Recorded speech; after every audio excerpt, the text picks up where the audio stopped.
புதுப்பித்து டீச்சர்களிடத்தில் கொடுத்தார். டீச்சர்கள் ஜனங்களுக்கு கொடுத்தார்கள். எல்லாரும் சாப்பிட்டு திருப்தி அடைந்தார்கள். மீதியான துணிக்கைகளை 12 கூடை நிறைய எடுத்தார்கள். கர்த்தருடைய பரிசுத்த நாமம் மகிமைப்படுவதாக. இந்த நாள் நாம் வாசித்த இந்த திருவசனத்தின் மூலம் கர்த்தர் நம்மோடு ஈடுபடும்படியாக நம் மத்தியில் இருக்கிற சகோதரி சுதா அவர்கள் ஜெபிப்பார்கள்.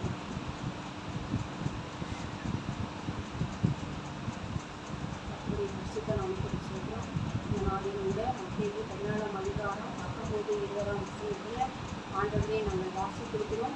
ஆண்டவரே, இதில் உள்ள மறைபொருளை நாங்கள் கற்றுக்கொள்ளவும் அதன்படி நாங்கள் அனைவரும் வாழவும் எங்களுக்கு உதவி செய்யப்பா சொல்கிறோம். ஆண்டவரே, இயேசு கிறிஸ்துவின் நாமத்தில் சொல்கிறோம். ஜீவனுள்ள நல்ல பிதாவே, ஆமென். கர்த்தருடைய பரிசுத்த நாமம் மகிமைப்படுவதாக. இந்த நாளிலும் நம்ம வாசித்த இந்த திருவசனம் மத்தேயு எழுதின சுவிசேஷம் 14ஆம் அதிகாரம் 19, 20 வசனம் இப்படியாக சொல்லுகிறது. அப்பொழுது அவர் ஜனங்களை புல்லின் மேல் பந்தி இருக்க கட்டளையிட்டு அந்த 5 அப்பங்களையும் அந்த 2 மீன்களையும் எடுத்து வானத்தை அண்ணாந்து பார்த்து ஆசீர்வதித்து அப்பங்களை பிட்டு சீசர்களிடத்திலே கொடுத்தார். சீசர்கள் ஜனங்களுக்கு கொடுத்தார்கள். எல்லாரும் சாப்பிட்டு திருப்தி அடைந்தார்கள். மீதியான துணிக்கைகளை 12 கூடை நிறைய எடுத்தார்கள். இப்போ ஆண்டவராய் இயேசு கிறிஸ்து அவர் தேவனுடைய குமாரன், தேவனே பிதாவே அவர் தான். அப்போ அவர் அதிசயங்களை செய்ததில் நம்ம ஆச்சரியப்படுவதற்கு ஒன்றும் இல்லை. ஏனென்று சொன்னால் அவர் தேவன். இப்போ ஆண்டவராகிய இயேசு கிறிஸ்து செய்த அற்புதங்களை போல பழைய ஏற்பாட்டின் காலத்தில் ஒரு தீர்க்கதரிசி செய்தார். இப்போ இங்கே அப்பங்களை மீன்களை இவர் ஜெபமணி ஆண்டவராக இயேசு கிறிஸ்து கொடுத்தார். சாப்பிட்டது போக மீதி எடுத்தார்கள். அதை போல் ஒரு அதிசயத்தை ஒரு தீர்க்கதரிசி பழைய ஏற்பாட்டின் காலத்தில் செய்தார். அப்புறம் பாருங்கள், மரித்தவனை உயிரோட ஆண்டவர் எழுப்பினார். நாயினன் ஊர் விதவையினுடைய மகனை ஆண்டவர் உயிரோட எழுப்பினார். இதை போல அதிசயத்தையும் அந்த தீர்க்கதரிசி செய்தார். அப்புறம் பாருங்க, குஷ்டரோகியை ஆண்டவர் சுகமாக்கினார். அதே காரியத்தை அந்த தீர்க்கதரிசி செய்தார். அப்புறம் ஆண்டவராய் இயேசு கிறிஸ்து தண்ணீரை திராட்சரசமாய் மாற்றினார். அதை போல் அவர் உப்பு தண்ணியை குடிக்கிற தண்ணியாக நல்ல தண்ணியாக மாற்றினார். அந்த தீர்க்கதரிசி யார்? யார்? எலிசா. ஏன்னா அந்த எலியாவுக்கும் எலிசாவுக்கும் பாருங்கள் ஒரே வார்த்தை தான் வித்தியாசம். எலியா, எலிசா. இப்போ பாருங்கள், எலியா அப்புறம் நிறைய அற்புதங்களை செய்தார்.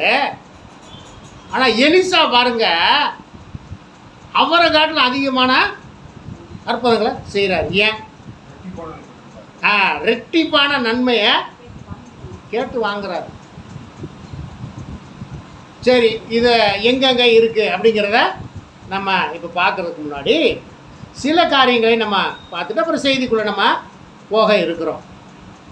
பாருங்கள், பீகார் மாநிலத்தில், இந்தியாவில் உள்ள பீகார் மாநிலத்தில் மாமியாரும் மருமகளும் திருமணம் பண்ணிக்கிட்டாங்களாம். யாரா? மாமியாரும் மருமகளும் திருமணம் பண்ணிக்கிட்டாங்களாம். புரியுதா உங்களுக்கு என்னன்ட்டு? புரியுதா உங்களுக்கு என்னன்ட்டு? இதை வேதம் வெறுக்கிறது. ஓரினை சேர்க்கை, இதை வேதம் வெறுக்கிறது. பீகார் நம்ம இந்தியாவில் தான். பீகார் மாநிலத்தில் மாமியாரும் மருமகளும் திருமணம் பண்ணி கொண்டார்கள். அப்போ நம்ம எந்த காலத்தில் இருக்கிறோம்? எந்த காலத்தில் இருக்கிறோம்? நோவாவின் காலத்திலையும் லோத்தின் காலத்திலையும் இருக்கிறோம். ஆந்திர மாநிலத்தில் ஒரு 2-3 பயலுங்க உட்காந்து செல்லை நோண்டிக்கிட்டே இருந்திருக்காங்க. செல்லை பார்த்துக்கிட்டே உட்காந்துருந்துருக்காங்க. அந்த பக்கம் ஒரு 8 வயசு பிள்ளை அந்த பக்கம் போயிருக்கு. அந்த பிள்ளையை சீரழித்து கொன்று ஆற்றிலே தூக்கி வீசி விட்டார். அப்போ நம்ம எங்கே இருக்கிறோம்? எந்த காலகட்டத்துக்குள்ளே இருக்கிறோம்? மனுஷகுமாரன் வரும் காலத்தில் இருக்கிறோம். நோவாவின் காலத்தில் எப்படி நடந்ததோ, லோத்தின் காலத்தில் எப்படி நடந்ததோ, அப்படியே மனுஷன் குமாரன் காலத்திலும் நடக்கும். இப்போ நடந்துக்கிட்டு இருக்கு. ஆண்டவர் வரப்போகிறாரு. எல்லாத்தையும் வாரி குலைச்சிட்டு நாளுக்கு நாள் இந்த உலகம் முழுவதும் அக்கிரமம் பெருகி கொண்டே இருக்கிறது. கடந்த நாட்களில் பிரான்ஸ் தேசத்தில் ஒலிம்பிக் விளையாட்டு போட்டி நடைபெற்றது. அங்கே சில ஒரு நாடகமாக நடத்தி காமிச்சாங்களாம். அதில் சில இந்த ஆர்சிக்காரவங்க வீட்டிலெல்லாம் நீங்கள் பார்த்தீங்கன்னா அந்த கடைசி நாட்களில் கடைசி அந்த பஸ்காவில் சீசர்களோடு சேர்ந்து ஆண்டவர் பந்திடுற மாதிரி ஒரு மேஜையை போட்டு சீசர்கள் பக்கத்தில் உட்காந்துருக்கமா, ஆண்டவர் நடுவில் உட்காந்துருக்கிற மாதிரி ஒரு புகைப்படத்தை மாட்டியிருப்பார்கள். ஃபோட்டோவை மாட்டியிருப்பாங்க. பெரும்பாலும் ஆவிக்குரிய கிறிஸ்தவங்களும் அந்த மாதிரி ஃபோட்டோவெல்லாம் மாட்டியிருக்க மாட்டாங்க. இதை அப்படியே மாற்றி அந்த தேசம் இந்த ஓரினை சேர்க்கையை ஆதரிக்குது. அதை போல் அதை மாற்றி செஞ்சுருக்கிறேன். அது ஒரு கிறிஸ்தவ தேசம். கிறிஸ்தவ தேசத்தில் இந்த மாதிரி ஒரு வேலையை செஞ்சு கிறிஸ்தவத்தை அவமானப்படுத்தி, அப்போ நம்ம எங்கே இருக்கிறோம், இங்கே எந்த காலகட்டத்தில் இருக்கிறது என்பதையும் நீங்கள் அறிந்து கொள்ளுங்கள். ஆகவே கர்த்தருடைய பிள்ளைகளை நாம் கவனமாய் இருக்க வேண்டியிருக்கிறது. எப்போவுமே பிசாசு உலகத்தில் இருக்க ஜனங்களை விட்டுருவேன். ஏன் உலகத்தில் இருக்க ஜனங்களை விட்டுருவேன்? ஏன் விட்டுருவேன்? தொந்தரவு பண்ண மாட்டேன். அவங்களுக்கு பிரியமாக இருக்கிறபடினால அவங்கள விட்டுருவேன். இப்போ யாரை தொந்தரவு பண்ணுவேன்? கர்த்தருடைய வழியில் நடக்கிறவங்கள தான் தொந்தரவு பண்ணுவான். வாசப்படியில் படுத்திருப்பான். இன்னும் விட்டால் வீட்டுக்குள்ளேயே நீங்கள் ஒழுங்காக வேதை வச்சு ஜெபம் பண்ணனா எங்கே வந்துடுவேன்? வாசப்படியில் படுத்துருக்கவேன் வீட்டுக்குள்ளே வந்துடுவேன். அதனால தான் நம்ம கிறிஸ்தவர்கள் என்ன பண்ணுறாங்கனாக்க, வீட்டு வாசல் முன்னாடி இயேசுவின் ரத்தம் ஜெயம் சொல்லி ஒட்டியிருப்பாங்க. இயேசுவின் ரத்தம் ஜெயம் சொல்லி இந்த மெயினான ராஜ நிலை என்று சொல்லுகிற அந்த நிலையில் ஒட்டியிருப்பாங்க. சரி, ஒட்டிட்டா பிசாசு சொல்ல வரமாட்டானா?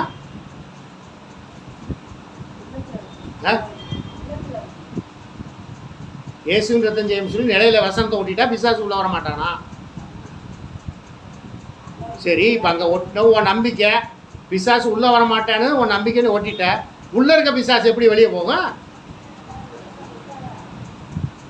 உள்ளே இருக்க பிசாசு எப்படி வெளியே போகும்? அதை யோசிக்கலையே.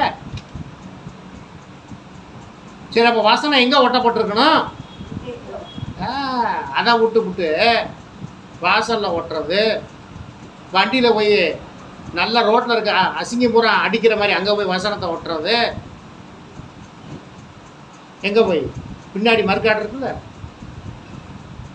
வண்டியில் பின்னாடி மறுக்காடு இருக்குல்ல, அங்கே போய் வசனத்தை ஒட்டி வைக்கிறது. ஒட்டி வச்சுட்டா உன் வண்டி எங்கேயும் இடிக்காதாக்க. அப்போ நம்ம ஆட்கள் வேத வசனத்தை அவ்வளவு உயர்வாக வைத்திருக்கிறார்கள். கர்த்தருக்கு ஸ்தோத்திரம். இப்போ நம்ம செய்திக்கு நேரம் வருவோம். இப்போ பாருங்க, ஒரு சில காரியங்களை பார்ப்போம். நேற்று ஒரு இதை படித்தேன். உங்கள் மகன் உங்களை தலைகுனியை வச்சுட்டானே. ஏன் உங்கள் மகன் உங்களை தலைகுனியை வச்சுட்டாம என்னான்னு கேட்டான். என் மகன் எனக்கு ஒரு செல்ஃபோன் வாங்கி கொடுத்தேன்.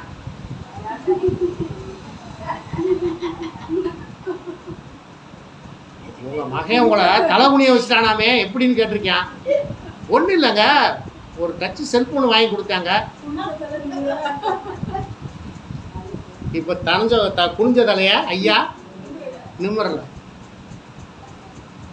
கழுத்து பையனும் பார்க்குறேன், வயசு பையனும் பார்க்குறேன், சின்ன பையனும் பார்க்குறாங்க.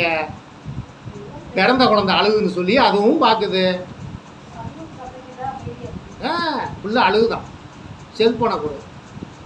இவன் போகிறாயா, ஒரு வயசில் போகிறாயா, நம்மளாம் எடுக்க முடியாதெல்லாம் எடுத்துக்கிட்டு இருக்கேன் ஓடி. கர்த்தருக்கு ஸ்தோத்திரம். ஒரு பக்தி உள்ள ஒரு விவசாயி இருந்தார். பக்தி உள்ள ஒரு விவசாயி இருந்தார். அந்த விவசாயி தன்னுடைய மகனுக்கு நல்ல போதனைகளை, நல்ல காரியங்களை போதித்து நன்மையான காரியங்களை செய்யணும், அப்படி தவறு செய்யக்கூடாது, நம்ம செய்கிறது எல்லாத்தையும் ஒருவர் பார்த்து கொண்டே இருக்கிறார்னு சொல்லி நல்ல போதனையெல்லாம் சொல்லி வளர்த்துக்கிட்டு வந்திருக்கும் போது அந்த அவங்க இருந்த ஊரில் மிகப்பெரிய பஞ்சம் வந்துருச்சு. சரி, விவசாயி எல்லோரும் இந்த ஊரெலாம் காலி பண்ணி போனால் கூட அந்த விவசாயி அங்கேயே இருந்து தனக்கு ஒன்று இருந்த தானியங்களை வச்சு சாப்பிட்டுட்டு அங்கேயே இருந்தார். இருக்கிற காலகட்டத்தில் இருக்கிற தானியமும் தீர்ந்து போச்சு. இப்போ சாப்பாட்டுக்கு வழி இல்லை. இப்போ என்ன செய்யறதுன்னு சொல்லிட்டு யோசிச்சுட்டு பக்கத்து ஊரில் நல்ல சோளம் விளைஞ்சிருக்குது அப்படின்னு கேள்விப்பட்டு இன்றைக்கி போய் எப்படியும் அறுத்துட்டு வந்துடணும்னு சொல்லி தன்னுடைய மகனையும் கூட்டிக்கிட்டு, மகனை கூப்பிடல முதல்ல, இவராக கிளம்பியிருக்காரு, மகன் விடலை, நீ என்னையும் கூட்டிகிட்டு போகணும். சரி, இவனையும் கூட்டிகிட்டு போவோம் அப்படி கூட்டிகிட்டு போய் அந்த தோட்டத்தில் போய் ஒரு மரம் இருந்திருக்கு, 2 பேர் மேலே ஏறி நீங்கள் நின்றுக்கடா, யாராவது வந்தால் எனக்கு சைக்கு காமி, இல்லை சிக்னல் காமி, நம்ம தப்பிச்சு ஓடிடுறாங்க. மகனை மேலே விட்டு ஒரு கீழே வந்து அருவாளை எடுத்து சோளக்கரத்தை அறுக்கிறதுக்கு நீட்டினார் அருவாளை. பயம் மேலே இருந்து உஷார் ஐயா, உஷாரு, ஓரஞ்சாரா உஷாரு அப்படின்னா. இந்த ஆளுக்கு என்னடா திடீர்னு இப்போ பாட்டு போடுறானே, என்னடா அப்படின்னு சொல்லி ஏறி போய் பார்த்துக்காக ஒருத்தருங்கான. டேய், ஒருத்தருமே வலைய அப்புறம் இருக்கிற பாட்டு போடுறேன், நீ தானே சொல்லியிருந்த நம்மளை ஒருத்தர் பார்த்துக்கிட்டே இருக்காருன்னு சொல்லி. நம்மளை ஒருத்தர் பார்த்துக்கிட்டே இருக்காரு, நீ தானே சொன்ன. இப்போ நீ செய்கிற தப்பை ஒருத்தர் பார்த்துக்கிட்டு இருக்காரு. இறங்காச்சுங்களா, இறங்கி அருவாளை எடுத்துக்கிட்டு, பையன் எடுத்துக்கிட்டு, சாக்கியம் எடுத்துக்கிட்டு மூச்சு விடாமல் பையலை வீட்டுக்கு கூப்பிட்டு வந்தார். அப்போது போதித்தால் மட்டும் போதாது, அதன்படி நம்ம முதல்ல நடக்கணும். கர்த்தருக்கு ஸ்தோத்திரம். அப்புறம் ஒருத்தன் பாருங்க, சொர்க்கத்தையும் நரகத்தையும் நான் பார்த்தே ஆகணும். என்னத்தை பார்க்கணுமாம்மா? சொர்க்கத்தையும் பார்க்கணுமா, நரகத்தையும் பார்க்கணுமா? எவனுமே சொல்ல மாட்டேங்கிறான். இன்றைக்கி இதை தெரியாமல் விடுறதில்லன்னு சொல்லிட்டு போனேன். ஒரு ஜாமியார் உள்ளே உட்காந்து தியானம் பண்ணிக்கிட்டு இருந்தார். நல்லா தாடியெல்லாம் வளர்த்துட்டு தியானம் பண்ணிக்கிட்டு இருந்தார். அங்கே போய் நின்றுக்கிட்டு, ஏய் ஜாமியாரே வெளியே வாயா. அவர் தியானம் பண்ணிக்கிட்டே இருந்திருக்காரு. இவன் பொறுத்து இப்போ வெளியே வர்றியா, வந்து உன்னை போட்டு தள்ளவான்ருக்கேன். சாமியார் இருந்துச்சு, வெளியே வந்தார். ஏவன்டா அப்படின்னு சொல்லி சில வார்த்தைகளை திட்டிட்டு, யாரா நீ உனக்கு ஏடா அப்படின்னு கேட்டுருக்காரு. சொர்க்கமும் நரகமும் இருக்கா, எனக்கு தெரிஞ்சே ஆகணும் இல்லையா? இது கொஞ்ச நேரத்துக்கு முன்னாடி கத்துன பற்றியா, கோபத்தில் என்னை வெட்டணும்னு சொன்ன பற்றியா, அதுதான் நரகம். ஆமாம், ரொம்ப யோசிச்சுட்டு அமைதியாகிட்டானா. அமைதியாகிட்டு மூஞ்சியில் கொஞ்சம் சாந்தம் பண்ணிச்சான். இப்போ நீ இருக்க பற்றியா, இதுதான் சொர்க்கம், அதனால் போ, ஒழுங்கா போய் வேலையை பண்ணாரு. சரி, கர்த்தருக்கு ஸ்தோத்திரம். இப்போ நம்ம செய்திக்கு நேராக போகலாமா? இப்போ பாருங்கள், இந்த மத்தேயு சுவிசேஷம் 14ஆம் அதிகாரத்தில் 19ஆம் வசனத்தில் 20வது வசனத்தில் நம்ம அப்படியே பார்க்குறோம். ஜனங்களை புள்ளிகள் மேல் பந்தி இருக்க கட்டளையிட்டு அந்த 5 அப்பங்களையும் அந்த 2 மீன்களையும் எடுத்து வானத்தை அண்ணாந்து பார்த்து ஆசீர்வதித்து அப்பங்களை பிட்டு சீசர்களிடத்தில் கொடுத்தார். சீசர்கள் ஜனங்களுக்கு கொடுத்தார்கள். எல்லாரும் சாப்பிட்டு திருப்தியானார்கள். மீதியான துணுக்கிகளை 12 கூடைய நிறையாக எடுத்தார்கள். இதே காரியத்தை எலிசா தீர்க்கதரிசி செய்கிறார். எங்கே அப்படின்னு கேட்டிங்கன்னா 2 ராஜாக்கள் 4:32 வந்துருங்க. 2 ராஜாக்கள்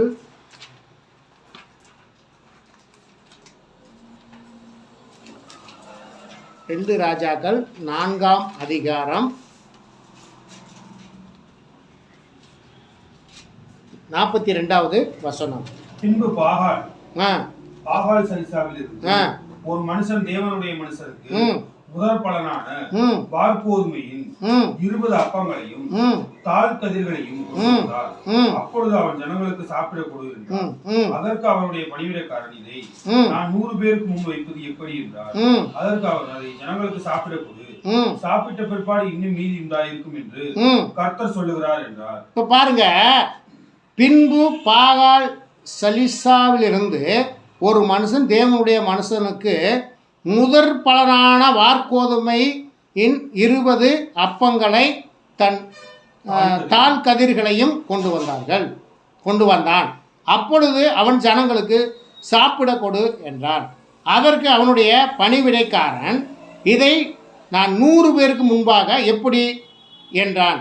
அதற்கு அவன், அதை ஜனங்களுக்கு சாப்பிட கொடு, சாப்பிட்ட பிற்பாடு இன்னும் மீதி உண்டாயிருக்கும் என்று கர்த்தர் சொல்லுகிறார் என்றான். அப்பொழுது அவர்களுக்கு முன்பாக அதை வைத்தான். கர்த்தருடைய வார்த்தையின்படியே அவர்கள் சாப்பிட்டதுமன்றி மீதியும் இருந்தது. அப்போ பாருங்க, அப்போ எலிசா தீர்க்கதரிசிக்கு கர்த்தர் நமக்கு இதை போதுமானதாக ஆசீர்வதித்து கொடுப்பார் என்கிற நம்பிக்கை அவருக்கு இருந்தது. அவர்களுக்கு முன்பாக வைத்தார்கள், சாப்பிட்டார்கள், மீதியும் இருந்தது. இது ஒரு காரியம் இருக்குதா? இப்போ பாருங்க, மார்க் எழுதின சுவிசேஷம் 1ஆம் அதிகாரத்துக்கு வாங்க. மார்க் எழுதின சுவிசேஷம்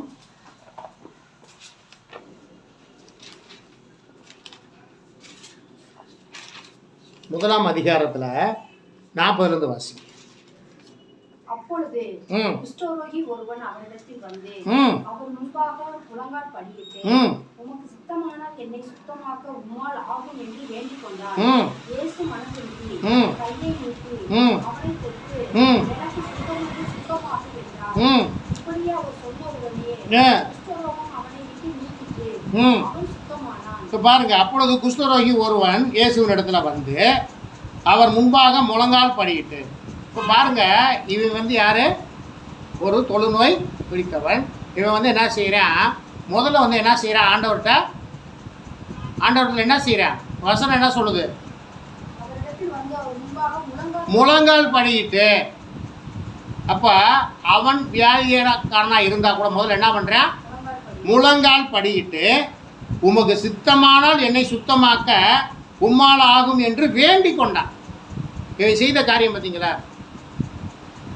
உம்மால் ஆகும்னா என்னை சுத்தமாகுங்க என்று வேண்டிக் கொண்டான். அப்பொழுது இயேசு மனதுருகி, இப்போ இவனுடைய காரியத்தை பார்க்குறாரு, இவனுடைய தாழ்மையானவரை பார்க்குறாரு. இப்போ இயேசு மனதுருகி கையை நீட்டி அவனை தொட்டு, நம்ம தொடுவோமாக்க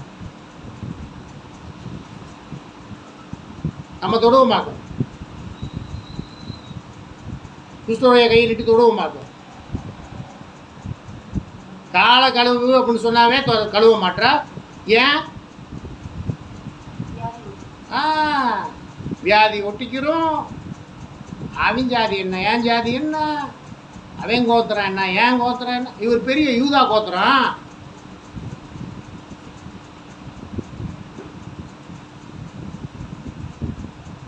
ஆனால் ஆண்டவராய் இயேசு கிறிஸ்து மனதுருகி கையை நீட்டி அவனை தொட்டு, எனக்கு சுத்தம் உண்டு, சுத்தமாக என்றார்.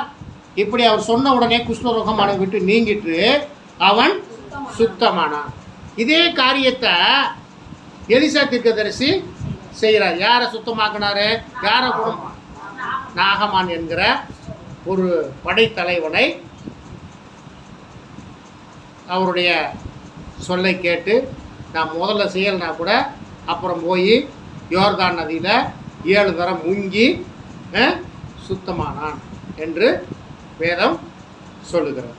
அப்புறம் பாருங்க, லூக்கா எழுதின சுவிசேஷம் 7ஆம் அதிகாரம்.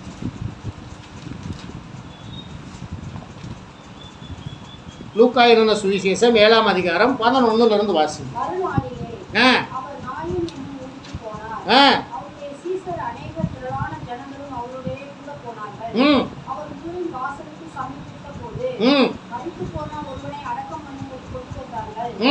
அவன் தன் தாய்க்கு ஒரே மகனாய் இருந்தான். அவளோ கைப்பெண்ணாய் இருந்தாள். ஊராரின் வெகுஜனங்கள் அவளுடனே கூட வந்தார்கள். கர்த்தர் அவளை பார்த்து அவள் மேல் மனதுருகி அழாதே என்று சொல்லி கிட்ட வந்து வாளையை தொட்டார். அதை சுமந்தவர்கள் நின்றார்கள். அப்பொழுது அவர், வாலிபனே, எழுந்திரு என்று உனக்கு சொல்லுகிறேன் என்றார். மரித்தவன் எழுந்து உட்கார்ந்திருந்து பேசத் தொடங்கினான். அவன் தாய் நாயினிடத்தில் ஒப்புவித்தார். பாருங்க, மறுநாளிலே அவர் நாயின் என்னும் ஊருக்கு போனார். அவருடைய சீசர் அநேகரும் திரளான ஜனங்களும் அவருடைய கூட போனார்கள். அவர் ஊரின் வாசலுக்கு சமீபித்த போது மரித்து போன ஒருவனை அடக்கம் பண்ணும்படி கொண்டு வந்தார்கள். அவன் தன் தாய்க்கு ஒரே மகனாய் இருந்தான். அவளோ கைம்பெண்ணாய் இருந்தான். அதனால் கைம்பெண்ணுன்னா என்னன்னு தெரியுமா உங்களுக்கு? கைம்பெண் அப்படின்னா விதவை, கணவனை இழந்தவர்கள். ஊராரில் வெகு ஜனங்கள் அவனுடைய கூட வந்தார்கள். கர்த்தர் அவளை பார்த்து அவள் மேல் மனதுருகி அழாதே என்று சொல்லி கிட்ட வந்து பாடையை தொட்டார். அதை சுமந்தவர்கள் நின்றார்கள். அப்பொழுது அவர், வாலிபனே எழுந்திரு என்று உனக்கு சொல்லுகிறேன் என்றார். மரித்தவன் எழுந்து உட்கார்ந்து பேசத் தொடங்கினான். அவன் தாயினிடத்திலே ஒப்புக் கொடுத்தார். இப்போ இதே காரியத்தை பாருங்க, எலிசா அங்கே செய்கிறார். யாருடைய மகனை எழுப்புறாரு? சூனேமியால் மகனை எழுப்புறார். அப்போ மரித்தவனை எலிசாவும் எழுப்புகிறார். இது எங்கே இருக்குது அப்படின்னா லூக்கா 4:35 33 இருக்குது. நீங்கள் வாசிக்க வேணால் உங்களுக்கு தெரிஞ்ச காரியம். அதனால் நீங்கள் அதை வசனத்தை மட்டும் உங்களுக்கு சொல்கிறேன். 2 ராஜாக்கள் 4:33 இருக்கிறது. அப்புறம் பாருங்க, யோவான் எழுதின சுவிசேஷம் 2:1 வாங்க. 3ஆம் நாளிலே கலிலேயாவில் உள்ள கானாவூரிலே ஒரு கல்யாணம் நடந்தது. இயேசுவின் தாயும் அங்கே இருந்தாள். இயேசுவும் அவருடைய சீஷரும் அந்த கல்யாணத்துக்கு அழைக்கப்பட்டு இருந்தார்கள். திராட்சைரசம் குறைவுபட்ட போது இயேசுவின் தாய் அவரை நோக்கி, அவர்களுக்கு திராட்சைரசம் இல்லை என்றாள். அதற்கு இயேசு, ஸ்திரீயே, எனக்கும் உனக்கும் என்ன? என் வேலையும் வரவில்லை என்றார். அவருடைய தாய் வேலைக்காரரை நோக்கி, அவர் உங்களுக்கு என்ன சொல்லுகிறாரோ அதன்படி செய்யுங்கள் என்றார். போதும். இப்போ பாருங்க, 3ஆம் நாளிலே கலிலேயாவில் உள்ள கானாவூரிலே ஒரு கல்யாணம் நடந்தது. இயேசுவின் தாயும் அங்கே இருந்தார். இயேசுவும் அவருடைய சீசரும் அந்த கல்யாணத்துக்கு அழைக்கப்பட்டிருந்தார்கள். திராட்சை ரசம் குறைவுபட்ட போது இயேசுவின் தாய் அவரை நோக்கி, அவர்களுக்கு திராட்சை ரசம் இல்லை என்றார். இப்போ பாருங்க, அப்போது மரியாள் என்ன நினைக்கிறாங்க? திராட்சை ரசம் இல்லை, இதை சரி செய்யணும்னா யாரால் முடியும்? இயேசு கிறிஸ்துவால் முடியும்னு சொல்லி அந்த அம்மா நம்பினாங்க. ஆனால் இங்கே இருக்கிறாள் நம்மளால் என்ன பண்ணிக்கிட்டு இருக்கேன்? இன்னும் அந்த அம்மாவை தூங்க விட மாட்டேங்கிறேன். எப்போ பார்த்தாலும் சரி, அச்சிஷ்ட மாதிரியா எங்களுக்காக வேண்டிக்கும். அவங்க அந்த அம்மா வேண்டிக்கிட்டே இருக்கேன், இவங்க கூட தப்பு செஞ்சுக்கிட்டே இருப்பாங்க. சிஸ்ட மாதிரியா எங்களுக்காக வேண்டிக்கொள், இவன் தப்பு செஞ்சுக்கிட்டே உட்காந்துருக்கான். அந்த அம்மாவுக்கு தெரிஞ்சு அது ஏசுனார் தான் செய்ய முடியும்னு சொல்லி அந்த அம்மாவுக்கு தெரிஞ்சிருந்துச்சு. இவனுக்கு தெரிய மாட்டேங்குது. இங்கே இருக்க நம்மளுக்கு அது ஏசுனார் தானே செய்ய முடியும், அந்த அம்மாவனால் செய்ய முடியாது என்பதை உணர்வதற்கு இவங்களுக்கு இல்லை. அப்படின்னா பாருங்கள், அதற்கு ஸ்திரிய உனக்கு எனக்கு என்ன? ஏன் இந்த வார்த்தையை சொல்கிறார் தெரியுமா? உனக்கு எனக்கு என்ன? இந்த அம்மா போய் சொல்லிட்டாங்க, இந்த அம்மா கல்யாணம் வீட்டுக்கார அம்மாவா? இந்த கல்யாண விருந்துக்கு உங்க போயிருக்கிறாங்க. உனக்கு எனக்கு என்ன? இன்னும் ஏன் வேலை வரல? என்னுடைய வேலை என்ன வரலை? ஆனாலும் கூட பாருங்கள், அந்த அம்மா விடுற மாதிரி இல்லை. அப்போ சொன்னாங்க அவங்க, அவருடைய தாய் வேலைக்காரரை நோக்கி, அவர் உங்களுக்கு என்ன சொல்லுகிறாரோ அதன்படி செய்யுங்கள். வேத வசனம் தெளிவாக தானே சொல்லுது. ஏசப்பா என்ன சொல்கிறாரோ அதை செய்யுங்க. அந்த அம்மா எங்கேயா போதனை பண்ணியிருக்காங்களா பைபிளில் இருந்து? இப்போ போதனை பூரா யார் பண்ணது? இங்கே இருக்கிற வேத வார்த்தை பூரா யார் சொன்னது? ஆண்டவராக இயேசு கிறிஸ்து சொன்னது தானே. அவர் உங்களுக்கு என்ன சொல்கிறாரோ அதை செய்யுங்க அப்படின்னு சொல்லி அந்த மாதிரி தெளிவாக சொல்லிட்டாங்க. உடனே பாருங்கள், யூதர்கள் தங்களை சுத்திகரிக்கும் முறைமையின்படியே ஒவ்வொன்று 2-3 குடம் தண்ணீர் கொள்ளத்தக்க 6 கற்சாடிகள் அங்கே வைத்திருந்தது. இயேசு வேலைக்காரரை நோக்கி, ஜாடிகளில் தண்ணீர் நிரப்புங்கள் என்றார். அவர்கள் அவைகளை நிறைய நிரப்பினார்கள். அவர் அவர்களை நோக்கி, நீங்கள் இப்பொழுது மொண்டு பந்தி விசாரிப்புக்காரரிடத்தில் கொண்டு போங்கள் என்றார். அவர்கள் கொண்டு போனார்கள். அந்த திராட்சை ரசம் எங்கே இருந்து வந்ததென்று தண்ணீரை மொண்டு வேலைக்காரருக்கு தெரிந்ததே அன்றி பந்தி விசாரிப்புக்காரனுக்கு தெரியாததினால் அவன் திராட்சை ரசமாய் மாறின தண்ணீரை ருசி பார்த்தபோது மணவாளனை அழைத்து, எந்த மனுஷனும் முன்பு நல்ல திராட்சை ரசத்தை கொடுத்து ஜனங்கள் திருப்தி அடைந்த பின்பு ருசி குறைந்த ரசத்தை கொடுப்பான், நீரோ நல்ல ரசத்தை இதுவரைக்கும் வைத்திருந்தீரே என்றார்.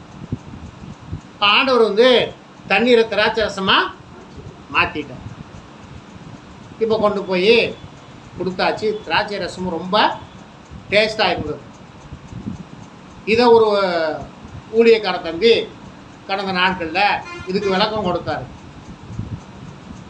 இந்த திராட்சை ரசம் ரொம்ப ருசியாக இருந்ததுக்கு காரணம், நீங்கள் சொல்லுங்கள், இந்த திராட்சை ரசம் ருசியாக இருந்ததுக்கு காரணம் என்ன? ஆண்டவர் ஆசீர்வதித்து கொடுத்த திராட்சை ரசம். அவர் அதிசயம் செய்ததுனால அந்த திராட்சை ரசம் ருசியாக இருந்தது.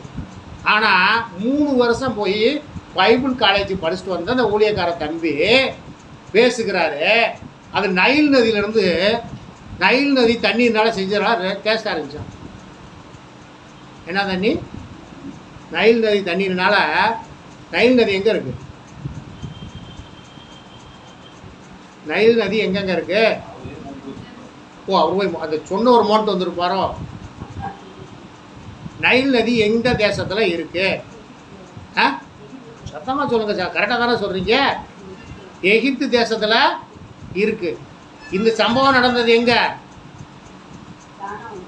கானா ஊரில். இந்த கானா ஊர் எந்த ஊரில் இருக்குது? எந்த நாட்டில் இருக்குது?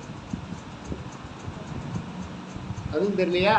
இஸ்ரேல் தேசத்தில் இருக்குது. கானா ஊருங்கிறது இஸ்ரேல் தேசத்தில் இருக்குது. இஸ்ரேல் தேசத்துக்கும் எகிப்து தேசத்துக்கும் நைல் நதிக்கும் எருசலேமுக்கு என்ன சம்பந்தம் இருக்குது? நைல் நதி எருசலேமில் பாய்ஞ்சிக்கிட்டு இருக்குது. எருசலேமில் பாயிற நதி என்ன நதி? அதுவும் தெரியலையா? யோர்தான் நதி. வேற என்ன சில நதிகளாக சின்ன சின்ன நதிகளாம் இருக்குது. எருசலேம் தேசத்தில் பெரும்பான்மையான பெரிய ஆறு எதுன்னு கேட்டாங்க யோர்தான் நதி. சொல்லியிருந்து அதை கூட யோர்தான் நதியிலேருந்து மோந்துட்டு வந்த தண்ணியாக இருந்திருக்கும், அதனால் டேஸ்ட்டாக இருக்குன்னு சொல்லியிருந்தா கூட பரவாயில்லை. ஆனால் அந்த முறையை என்ன சொல்லியிருக்கணும், அது ஏசப்பா ஆசீர்வதித்தது நிமித்தம் அந்த தண்ணி திராட்சை ரசமாய் மாறி மிக அதிகம் நல்ல சுவையாக இருந்ததுன்னு சொல்லியிருந்தா எல்லாருமே கைதட்டி இருக்கலாம். சரி, கர்த்தருக்கு ஸ்தோத்திரம். இதை எலிசா தீர்க்கதரிசி எங்கே செய்கிறாரு? 2 ராஜாக்கள் 2ஆம் அதிகாரத்துக்கு வந்துருங்க. 2 ராஜாக்கள் 2ஆம் அதிகாரத்துக்கு வந்துருங்க. அதில் பாருங்க 19 வாசி. ஆமாம். பின்பு அந்த பட்டணத்தின் மனுஷர் எலிசாவை நோக்கி, இதோ எங்கள் ஆண்டவன் காண்கிறபடி இந்த பட்டணம் குடியிருப்புக்கு நல்லது, தண்ணீரோ கெட்டது, நிலமும் பால் நிலம் என்றார்கள். அப்பொழுது அவர் ஒரு புது தோண்டியை எடுத்து அதை உப்பு போட்டு கொண்டு வாருங்கள் என்றார். அதை அவரிடத்தில் கொண்டு வந்த போது அவர் நீரூற்றண்டைக்கு போய் உப்பை அதிலே போட்டு, இந்த தண்ணீரை ஆரோக்கியமாக்கினேன், இனி இதனால் சாவு வராது, நிலப்பாலும் இராது என்று கர்த்தர் சொல்லுகிறார் என்றார். எலிசா சொன்ன வார்த்தையின்படியே அந்த தண்ணீர் இந்நாள் வரைக்கும் இருக்கிறபடி ஆரோக்கியமாயிற்று. இப்போ ஒரு புது தொண்டியை அப்படின்னா புது தொண்டினா என்னது? புது தொண்டினா என்னது? நீங்கள் அங்கே வாசிக்கும் போது அது உங்களுக்கு ஒரு வேளை புரியாமல் இருந்தால் கூட நீங்கள் எதனா செய்யணுமாம்மா புரிஞ்சுக்கணும். புது தோண்டியை எடுத்துனா தோன்றதுன்னா நம்ம என்ன நினைப்போம், ஒரு வேளை கடப்பாறையாக இருக்கும். இப்போ என்ன சொல்ல, ஒரு பாத்திரத்தை எடுத்து அதில் உப்பு போட்டு கொண்டு வாங்க. கொண்டு வந்தபோது அவன் நீரூற்றண்டைக்கு போய் உப்பை அதிலே போட்டு, இப்போ நம்ம அறிவின்படி தண்ணியில் உப்பு போட்டால் என்ன ஆகும்? உப்பு கச்சி போயிடும். குடிக்க முடியுமா? தண்ணி கஞ்சிக்கு வேணால் உப்பு போட்டு குடிக்கலாம். அளவாக போட்டால் குடிக்கலாம். தண்ணி கஞ்சியை குடிக்கிறது இல்லையா? சரி, கர்த்தருக்கு ஸ்தோத்திரம். இந்த தண்ணீரை ஆரோக்கியமாக்கினேன், இனி இதனால் சாபம் வராது, நிலப்பாடும் இராது என்று கர்த்தர் சொல்லுகிறார். நல்ல வேலை. இதுவும் இந்த தண்ணியும் எகிப்து நதியிலேருந்து கொண்டு வந்த தண்ணி, அதில் உப்பு போட்டோன்னா நல்ல தண்ணியாக மாறிடுச்சு அப்படின்னு சொல்லாமல் இருந்தால் சரி. இப்போ வேதத்தை என்ன படிக்கிறாங்க, பைபிள் காலேஜில் போய் என்ன படிக்கிறாங்க அப்படின்னு ஒன்றுமே புரியலை. எந்த ஆறு எங்கே இருக்குது, எந்த பட்டணம் எங்கே இருக்குது, எந்த ஊர் எங்கே இருக்குன்னு கூட படிக்கிறதில்ல.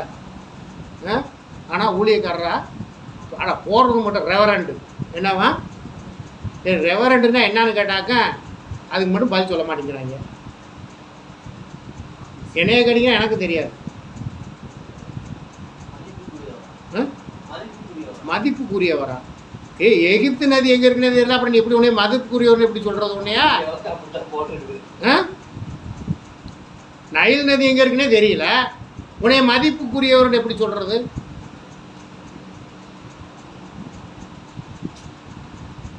துபாய் எங்கே இருக்குது? துபாய் எங்கே இருக்குது? தூத்துக்குடி பக்கமா ஈரோடு பக்கமா இருக்கு. அப்படி சொல்லிட்டு போக வேண்டியது. கர்த்தருக்கு ஸ்தோத்திரம். பாருங்க, இன்னும் எலிசா செய்த அதிசயங்கள் அற்புதங்கள் அநேகம் உண்டு. ஆண்டவராக இயேசு கிறிஸ்து செய்த அதிசயங்களும் அற்புதங்களும் அநேகம் உண்டு. அவைகள் எல்லாவற்றையும் நம்ம பார்ப்போமானால் நமக்கு நேரம் போதாது.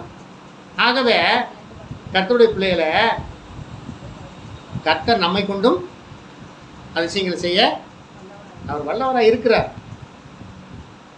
ஆனால் பாருங்க, ஒவ்வொரு காலகட்டத்துக்கு தகுந்தது போல கர்த்தர் தம்முடைய பிள்ளைகளை எழுப்புகிறார். அந்தந்த காலகட்டத்துக்கு போல காரியங்களை, அதிசயங்களை, அற்புதங்களை செய்கிறார். கடந்த வாரத்தில் பார்த்தோம் என்ன, யாரை குறித்து பார்த்தோம்? எலியாவை குறித்து பார்த்தோம். எலியாவை போஷிக்கும்படி எங்கே கூட்டிகிட்டு போனார்? எந்த விதவையிட்ட போக சொன்னார்? எந்த ஊர்? வனாந்தரத்துக்கா? வனாந்தரத்துலேயே அந்த விதவை இருந்துச்சு. சாரி பார்த்து ஒரு விதவைக்கிட்ட போக சொன்னார்னா அவனை போஷிப்பேன்னு சொன்னார். தீர்க்கதரிசி நீ விதவைக்கிட்ட போட சொன்னார்.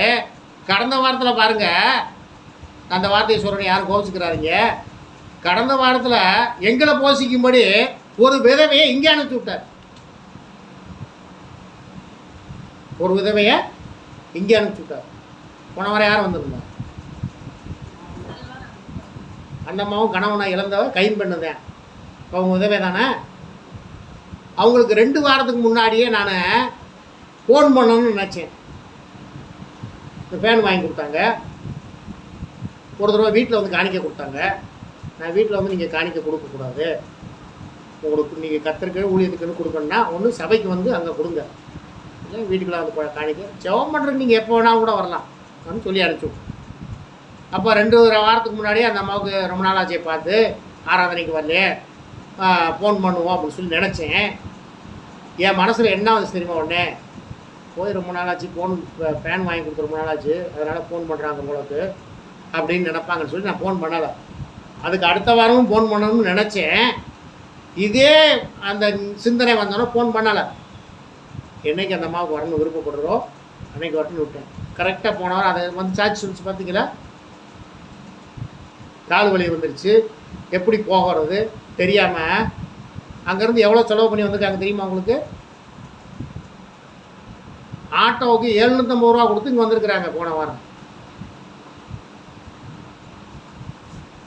கர்த்தருடைய ஊழியத்துக்கு அவங்க கொடுத்த பணம் எவ்வளோ இருக்குன்னு நினைக்கிறீங்க?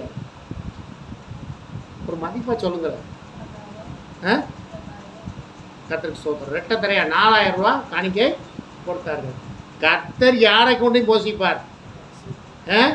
இங்கே இருக்கிறத ஒருத்தர் பிடிங்கிட்டு போகணும்னு நினச்சா அங்கேருந்து இங்கே உணவு கொடுக்கும் கர்த்தர். புரிஞ்சுக்கிட்டீங்களா? இங்கே இருக்கிறத ஒருத்தர் பிடிங்கிட்டு போகணும்னு நினச்சாருன்னா அங்கேருந்து கொண்டாந்து இங்கே கொடுக்க வைப்பார் கர்த்தர். சாரி பார்த்து ஒரு விதவைக்கு தீர்க்கதரிசியை போக சொன்னார், விதவையை இங்கே அனுப்பிச்சார். இப்போ நம்ம எப்படி இருக்கணும்னா கர்த்தருக்குள்ளே உண்மையாயிரு. கர்த்தர் சொல்லுகிற எல்லாத்துலேயும் சொல்லுகிற வார்த்தை உண்மையும் உத்தமமாய் உண்மை உத்தமமாக இருந்தால் எல்லாவற்றையுமே கர்த்தர் செய்வார்.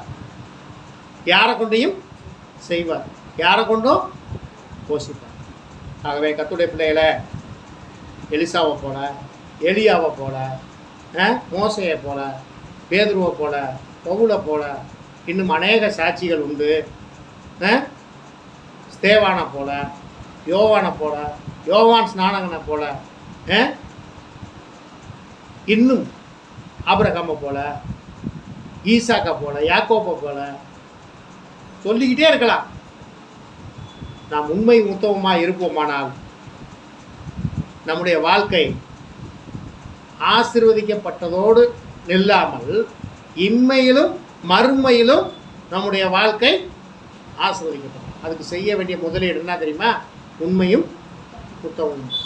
ஆகவே கர்த்தருடைய பிள்ளைகளை காரியங்களை மனதில் வைத்துக்கொண்டு ஒரு எலிசாவை போல ஆண்டவர் செய்த அற்புதங்களையே பழைய ஏற்பாட்டின் காலத்தில் செய்த அந்த எலிசாவை போல நம்முடைய வாழ்க்கையும் ஆசீர்வதிக்கப்பட்டிருக்க வேண்டும் என்று கர்த்தரிடத்தில் நம்மை தாழ்த்தி நாம் செபிப்போம். கர்த்தர் நம்மை ஆசீர்வதிப்பார். அன்பின் பரலோக பிதாவே, இந்த வேலைக்காய் நாங்கள் நன்றி செலுத்துகிறோம். இந்த நாளில் கூட கர்த்தாவே ஏசப்பா, நீங்கள் செய்த அற்புதங்களை ஏசப்பா பழைய ஏற்பாட்டின் காலத்தில் எலிசா என்கிற தீர்க்கதரிசியை கொண்டு நீங்கள் செஞ்சீங்க ஏசப்பா. அதுக்காக நாங்கள் நன்றி செலுத்துகிறோம். ஆகவே ஏசப்பா, நீங்கள் யாரை கொண்டும் நீங்கள் அதிசயங்களையும் அற்புதங்களையும் செய்வீங்க, யாரை கொண்டும் கர்த்தருடைய பணியை செய்கிறவர்களை நீங்கள் போஷிப்பீங்க என்பதை ஆண்டவரே, நீங்கள் யாரை கொண்டும் அற்புதங்களை அடையாளங்களை செய்வதற்கு உங்களுக்கு வல்லமை உண்டு என்பதையும் நாங்கள் விசுவாசிக்கிறோம் தகப்பனே. ஆண்டவரே, இந்த செந்திர பகுதியில் இந்த சிறிய இந்த ஊழியத்தின் மூலம் நீங்கள் அதிசயங்களையும் அற்புதங்களையும் செய்யணும் ஆண்டவரே.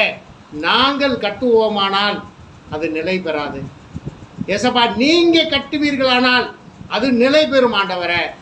ஏசப்பா ஸ்தோத்திரம். இந்த ஊழியத்தை நீங்கள் கட்டி எழுப்பணும். இந்த ஊழியத்தில் உங்கள் நாம மையப்படணும். இந்த ஊழியத்தில் ஏசப்பா நீங்கள் கிரியை செய்யணும் ஆண்டவரே. தகப்பனே, நம்ம சொத்துரிக்கிறோம். எங்களுடைய எண்ணங்கள் சிந்தனைகளை நீங்கள் அறிந்திருக்கீங்க. ஆனாலும் அது சரியாக இருக்குமா என்பது எங்களுக்கு தெரியாது ஏசப்பா. ஆண்டவரே, இந்த ஊழியத்தை நீங்கள் ஆசீர்வதிக்கணும், நீங்கள் கட்டி எழுப்பணும். இந்த ஊழியம் வளரணும், அதில் உங்கள் நாம மகிமைப்படணும். இந்த ஊழியத்தின் மூலம் அநேகர் ரட்சிக்கப்படணும், அநேகர் உங்கள் ராஜ்யத்தை சுதந்திரித்து கொள்ளணும், அநேகர் உங்கள் சத்திய வசனத்தை அறிந்து கொள்ளணும். நாங்கள் சிறுகவும் நீங்கள் பெருகவும் உங்கள் நாம மகிமைப்படவும் ஏசப்பா உதவி செய்யுங்க. வந்திருக்கிறவங்க மக்கள் ஒவ்வொருவரையும் நீங்கள் ஆசீர்வதிங்க, தொடுங்க ஆண்டவரே. எங்களை உங்களுடைய பிள்ளைகளை ஒரு எலியாவை போல, எலிசாவை போல மாற்றுங்க. உங்கள் நாமம் மட்டும் மயப்படட்டும். இயேசு கிறிஸ்துவின் நாமத்தினால செபிக்கிறோம் எங்கள் ஜீவனுள்ள நல்ல பிதாவே, ஆமென். என் ஆத்துமாவே கர்த்தர் ஸ்தோத்திரி, என் முழு உள்ளமையான பரிசுத்த நாமத்தே ஸ்தோத்திரி. என் ஆத்துமாவே கர்த்தர் ஸ்தோத்திரி, கர்த்தர் செய்த சகல உபகாரங்களையும் மறவாதே, ஆமென். நம்முடைய பிதாவாகிய தேவனுடைய அன்பும் கர்த்தராகிய இயேசு கிறிஸ்துவின் கிருபையும் பரிசுத்த ஆவியாருடைய அன்யோன்யமும் கர்த்தரை தொழுது கூட கர்த்தருடைய பிள்ளைகள் நம்மோடும் உலகத்தில் உள்ள எல்லா பரிசுத்தவான்களோடும் என்றும் என்றும் சதா காலம் நிலைத்திருப்பதாக, ஆமென். ஹல்லேலூயா, ஹல்லேலூயா, ஹல்லேலூயா. கர்த்தர் தாமே உங்களை நிறைய ஆசீர்வதிப்பாராக. கர்த்தருக்கு